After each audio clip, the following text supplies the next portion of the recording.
Hello friends. अपना आज भी लेक्चर सीआरपीसी पे है। इसके पहले जो लेक्चर दिया था वो उसमें अपन ने ये चर्चा की थी कि एफआईआर क्या होती है, इसको कैसे लिखाया जाएगा, कौन लिखा सकता है।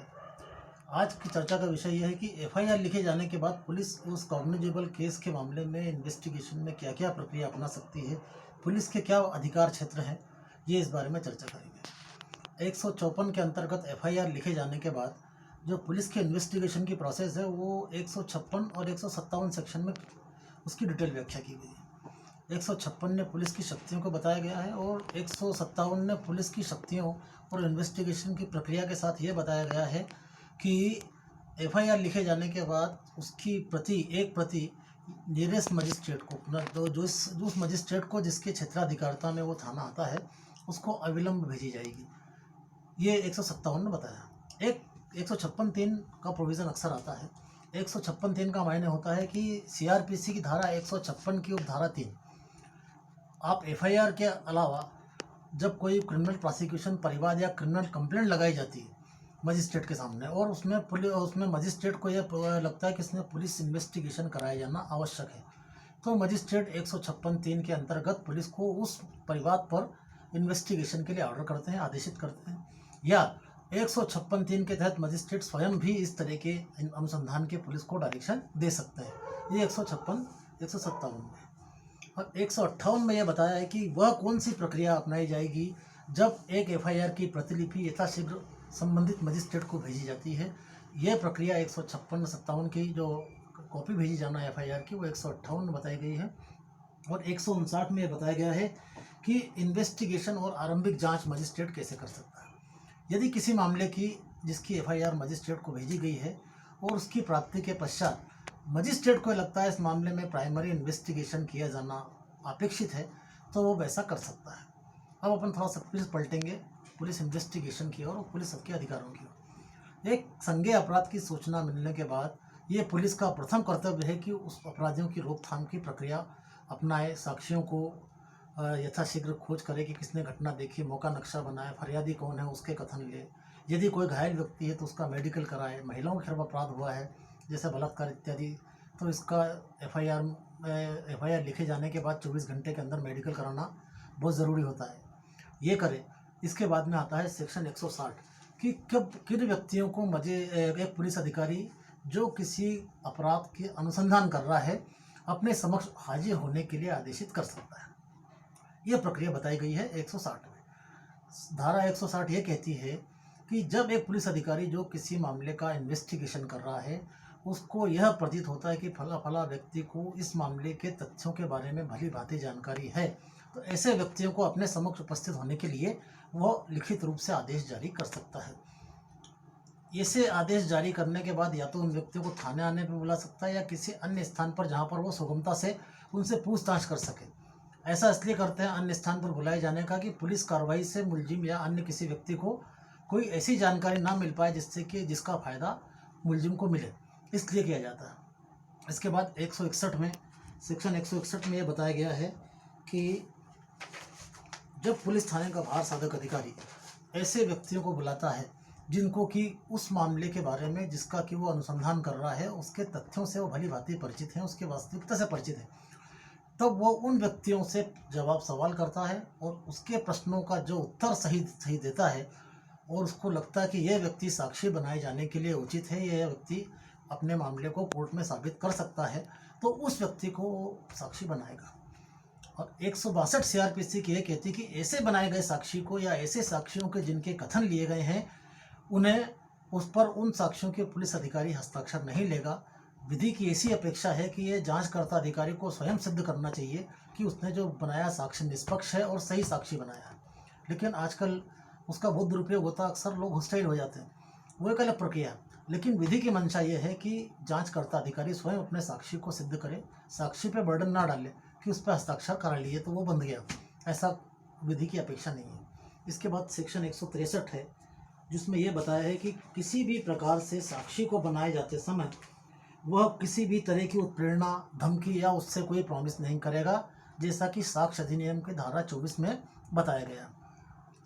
एविडेंस एक्ट की धारा 24 में यह बात दी गई है किसी भी धमकी, उत्प्रेरणा या किसी वचन को पुलिस अधिकारी ने किसी मुलजिम को दिया और पुलिस इन्वेस्टिगेशन के दौरान पुलिस कस्टडी में उसने अपना पुलिस के सामने गुनाह मंजूर कर लिया तो वो कोर्ट में उसके खिलाफ रिलेवेंट नहीं माना जाएगा। कोर्ट में मुलजिम के बारे में ये अवधारणा होती है कि पुलिस ने मारपीट कर कर या अन्य किसी रीति से इससे ज़बरदस्ती गुनाह कबूल करवा लिया है। इसके बारे में आगे सेक्शन 164 में व्यवस्था है कि अगर इन्वेस्टिगेशन के दौरान एक मुलजिम खुद अपना बाली जुर्म करना चाहता है तो एक जांचकर्ता अधिकारी को क्या करना चाहिए। धारा 164 में यह बताया गया है कि जब कोई इन्वेस्टिगेशन के दौरान कोई मुलजिम खुद का गुनाह मंजूर करना चाहता है तो पुलिस कस्टडी में होते हुए पुलिस अधिकारी उसको मजिस्ट्रेट के सामने ले जाएगा। ये मजिस्ट्रेट एग्जीक्यूटिव भी, कार्यपालिक मजिस्ट्रेट भी हो सकता है, जुडिशल मजिस्ट्रेट भी हो सकता है। उसके सामने ले जाएगा और मजिस्ट्रेट उसको पुलिस अभिरक्षा से हटा देगा और उसको इस बात से पूरी तरीके से संतुष्ट कराएगा कि आप अपने इकबाल जुर्म या गुनाह मंजूर करने के लिए कानूनी रूप से बाध्य नहीं हैं। यदि आप ऐसा करते हैं तो ये कोर्ट में आपके खिलाफ जाएगा, आपको सज़ा हो सकती है, आपके बचाव का अधिकार प्रभावित हो सकता है। आप ऐसी कन्फेशन या अपराध को स्वीकार करने के लिए विधि द्वारा बाधित नहीं हैं। और वो व्यक्ति ये कहता है कि साहब मुझे तो पुलिस मार पीट रही थी इसलिए मैंने कह दिया, तो मजिस्ट्रेट उसको पुलिस कस्टडी से हटा देगा और वो उसको किसी दूसरे स्थान पर भिजवा देगा। पुलिस कस्टडी में फिर वो आगे आदमी नहीं रहेगा। अगर वो मुलजिम है और कहता है कि साहब पुलिस मार रही थी इसलिए मैंने अपना इकबाल जुर्म करने की बात को कहा, लेकिन मैं ऐसा नहीं करना चाहता, और मजिस्ट्रेट जब तक उसको पूरी तरीके से संतुष्ट नहीं होगा इस कार्रवाई को आरंभ नहीं करेगा। और जो बयान रिकॉर्ड करेगा उसमें ये लिखेगा कि मैंने मुलजिम को समझा दिया था कि वह इस तरह की कन्फेशन देने के लिए या अपराध की स्वीकारोक्ति के लिए बाध्य नहीं है। यदि वह ऐसा करता है तो उसके खिलाफ कोर्ट में से ये बात साबित हो जाएगी या हो सकती है। इस प्रकार से मजिस्ट्रेट अच्छी तरीके से संतुष्ट होने के बाद ही किसी मजिस्ट्रेट के द्वारा मुलजिम की कन्फेशन लिखी जाना विधि द्वारा अपेक्षित है। इस प्रकार कन्फेशन का रिकॉर्ड विटनेस का भी किया जाता है। ऐसे विटनेस हैं जो खुद अपने स्वयं बोलते हैं कि मुझे अपना बयान रिकॉर्ड कराना है, या कानून में आजकल महिलाओं के खिलाफ होने वाले अपराध या कोई गंभीर अपराध में ऐसा मैंडेटरी प्रोविज़न भी करते जा रहे हैं कि साक्ष्यों के बयान भी आप 164 में कराएं। तो वो 164 में मजिस्ट्रेट के सामने लाते हैं तो मजिस्ट्रेट इस साक्ष्यों के मामले में भी इस प्रक्रिया को उसी तरीके से पालन करेगा जैसा कि मुलजिम के द्वारा अपने अपराध की स्वीकारोक्ति या अपने कन्फेशनल स्टेटमेंट में किया जाता है। इसके बाद है सेक्शन 165। इसमें तलाशी के बारे में उपबंध है। जब कोई पुलिस थाने का भार साधक अधिकारी या किसी मामले का जांचकर्ता अधिकारी जो इन्वेस्टिगेशन कर रहा है उसको इस बात का विश्वास है कि फलानी जगह सर्च करने में मुझे अपराध से संबंधित साक्ष्य मिल सकता है, और अगर मैं इसके लिए तलाशी का वारंट के लिए मजिस्ट्रेट के सामने आवेदन दूंगा, जब तक ये चीज़ उपलब्ध नहीं होगी और मुझे ये एविडेंस नहीं मिल पाएगा, तो पुलिस थाने का भार साधक अधिकारी उस मामले की बिना वारंट तलाशी उस स्थान की कर सकता है। ऐसी तलाशी जब वो करेगा तो इसमें सर्च के बारे में जो आगे प्रोविज़न बताए गए हैं सेक्शन 90 और 100 के आसपास, वो सारे प्रोविज़न इसमें लागू होंगे। और ऐसी तलाशी के समय वो पुलिस अधिकारी मोहल्ले के 2 प्रतिष्ठित व्यक्ति या उस स्थान के 2 प्रतिष्ठित व्यक्तियों को बुलाएगा, उनके सामने तलाशी लेगा, और तलाशी के दौरान मान लीजिए कोई चीज़ जब्त हुई है तो उसकी सूची बनाएगा। एक सूची उस स्थान के मालिक को जहाँ पर की तलाशी की गई उसको देगा।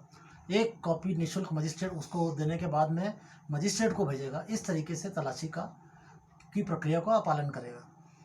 एक पुलिस अधिकारी जो स्वयं इन्वेस्टिगेशन कर रहा है किसी अन्य अधिकारी से भी वह इस मामले में तलाशी करवा सकता है, ऐसा इसमें प्रावधान दिए हुए हैं। सीआरपीसी में ये भी है।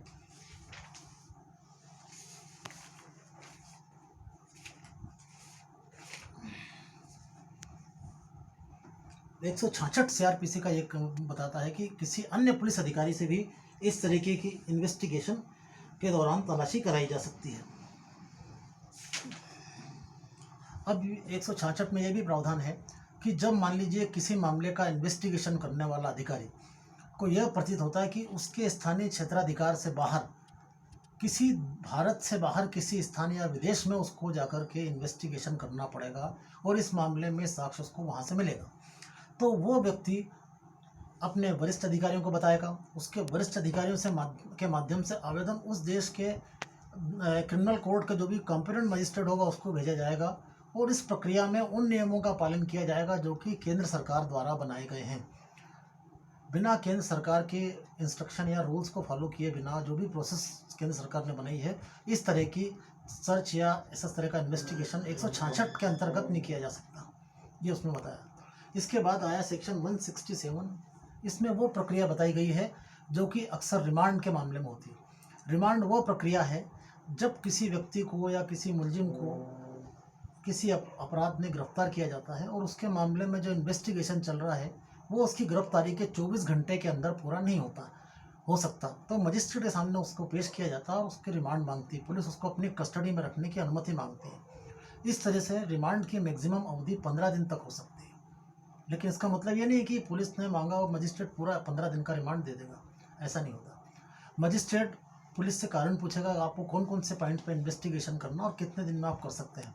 इन बातों से संतुष्ट होने के बाद वो टुकड़ों टुकड़ों में रिमांड देता है, जिसमें कि 60 दिन 3 दिन 4 दिन 5 दिन 6 दिन का होगा, फिर आगे ज़रूरत पड़ी फिर 4 दिन का ले लिया, फिर 2 दिन का मिल गया, ऐसा मैक्सिमम 15 दिन है। 15 दिन का रिमांड इसमें मिल सकता है। ये ज़रूरी नहीं है कि रिमांड के लिए न्यायिक मजिस्ट्रेट के सामने ही पेश किया जाए। ये विधि की अपेक्षा है कि उसको न्यायिक मजिस्ट्रेट के सामने पेश किया जाना चाहिए। लेकिन यदि परिस्थितियाँ ऐसी हैं कि न्यायिक मजिस्ट्रेट के सामने पेश करने में विलम्ब हो जाएगा और 24 घंटे उसको गिरफ्तार किए जाने की 24 घंटे की अवधि बीत रही है, तो कार्यपालिक मजिस्ट्रेट के सामने भी उसको पेश करके रिमांड लिया जा सकता है। इसमें एक बात यह है कि 167 में पुलिस इन्वेस्टिगेशन पे नियंत्रण भी लगाया गया। जैसे एक व्यक्ति को गिरफ्तार करके मजिस्ट्रेट के सामने पेश किया गया। अब पेश किए जाने के बाद में जिस दिन मजिस्ट्रेट के सामने फिजिकली या किसी भी तरीके से एक व्यक्ति की गिरफ्तारी बताई जाती है कि 24 घंटे हो चुके हैं, इस व्यक्ति को पुलिस कस्टडी में लिए और आगे इसका इन्वेस्टिगेशन अपेक्षित है और रिमांड लेती है, उस दिन से यदि 60 दिन के भीतर ऐसे मामलों में जिसमें 10 साल तक की सज़ा है और पुलिस इन्वेस्टिगेशन करके अभियोग पत्र या चार्जशीट दाखिल नहीं कर पाती, तो मजिस्ट्रेट ही उसको जमानत दे देगा, चाहे वो सेशन ट्रायल हो चाहे वो वारंट ट्रायल हो। और गंभीर मामलों में जिनमें आजन्म कारावास फांसी तक की सजा है, ऐसे मामलों में 90 दिन के अंदर चार्जशीट आना चाहिए, अदरवाइज जुडिशल मजिस्ट्रेट ही मुलजिम को जमानत दे देगा। ये इन्वेस्टिगेशन पे एक नियंत्रण है, क्योंकि इन्वेस्टिगेशन कितने दिन में कंप्लीट होगा इसके बारे में कोई लिमिटेशन कानून में नहीं है। और ये प्रोसेस भी ऐसी है कि इन्वेस्टिगेशन आप 5-7 दिन में भी कंप्लीट कर सकते हो और आपको कई महीने भी लग सकते हैं। तो ऐसे मामलों में यह नियंत्रण लगाया गया। इसी प्रावधान में रिमांड की अवधि बढ़ाई जाने रिमांड नहीं, जुडिशल चार्जशीट पेश करने के लिए की अवधि 160 दिन तक की भी बताई गई है अपवाद स्वरूप मामलों में। अब सवाल ये उठता है कि अपवाद स्वरूप मामले कैसे। मान लीजिए कोई गंभीर मामला हुआ जिसमें लोकल पुलिस इन्वेस्टिगेशन कर रही है और उस पर उंगलियां उठाई जाती है और मामला किसी दूसरी एजेंसी को ट्रांसफ़र किया, या बहुत गंभीर मामला CBI को ट्रांसफ़र किया, इसमें समय लगेगा, तो प्रोसिक्यूशन नियरेस्ट मजिस्ट्रेट को आवेदन दे के चार्जशीट लाने के लिए 160 दिन तक की समयावधि प्राप्त कर सकता है। ये इसमें सबसे महत्वपूर्ण बात है।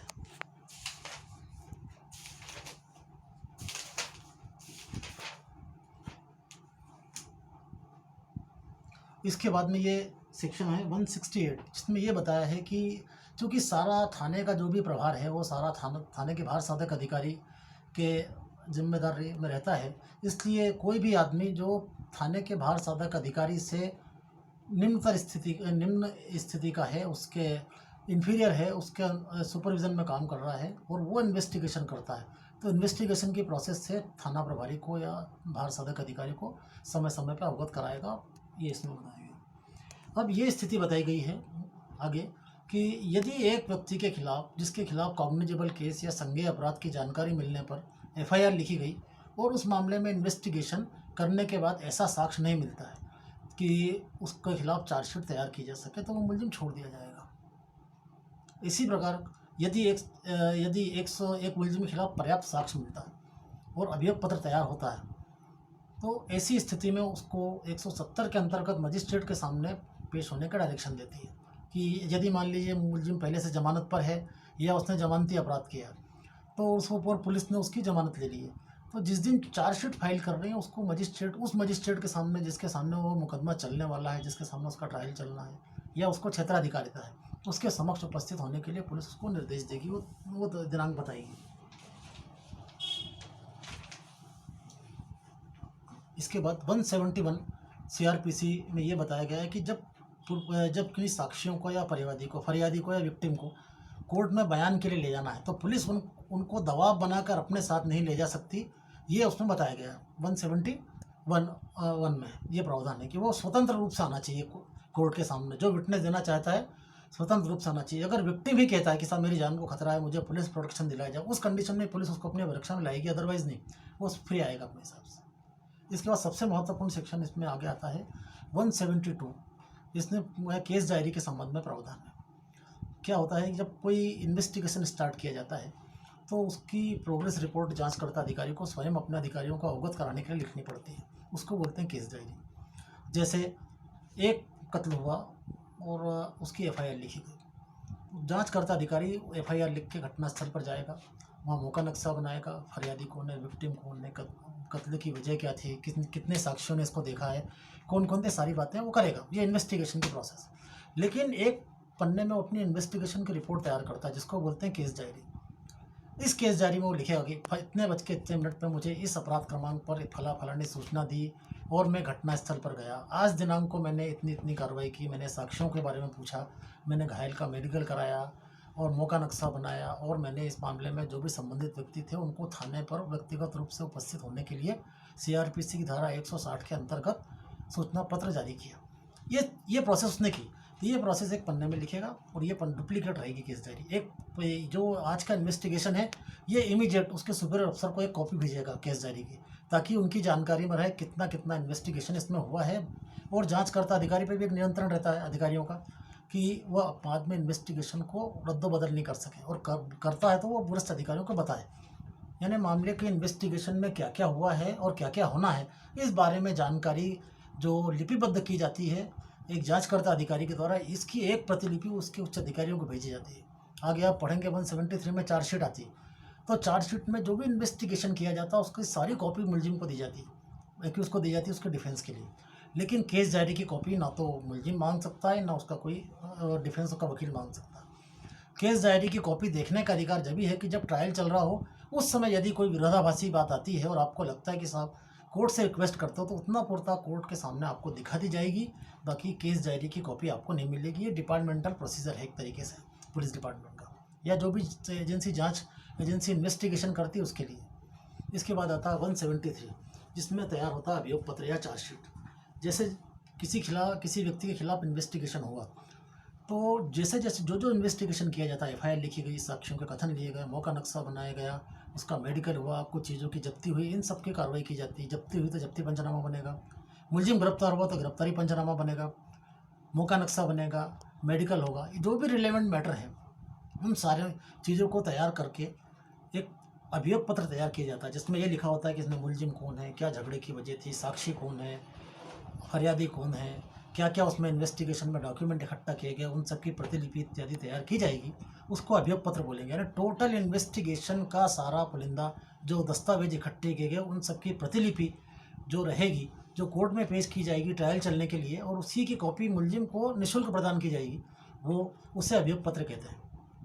कौन सा अपराध किया गया, ये सब बातें उसमें लिखी जाएंगी। अब ये होता है, एक अभियोग पत्र पेश किए जाने के बाद मजिस्ट्रेट को ये पावर है कि अभियोग पत्र का अध्ययन करने के बाद उसको लगता है, या अवलोकन करने के बाद उसको लगता है कि इसने पुलिस ने बराबर जांच नहीं की है, या कुछ बिंदुओं पे जांच और किए जाना अपेक्षित है, तो वो पुलिस को आगे अनुसंधान यानी फर्दर इन्वेस्टिगेशन के डायरेक्शन दे सकता है। ये मजिस्ट्रेट कर सकता है, और मजिस्ट्रेट के सामने फर्दर इन्वेस्टिगेशन की डिमांड करने का अधिकार मुलजिम को भी है, फरियादी को भी है, प्रोसिक्यूशन को भी है, और मजिस्ट्रेट सो मोटो भी कर सकता है, अपने स्वविवेक से भी कर सकता है।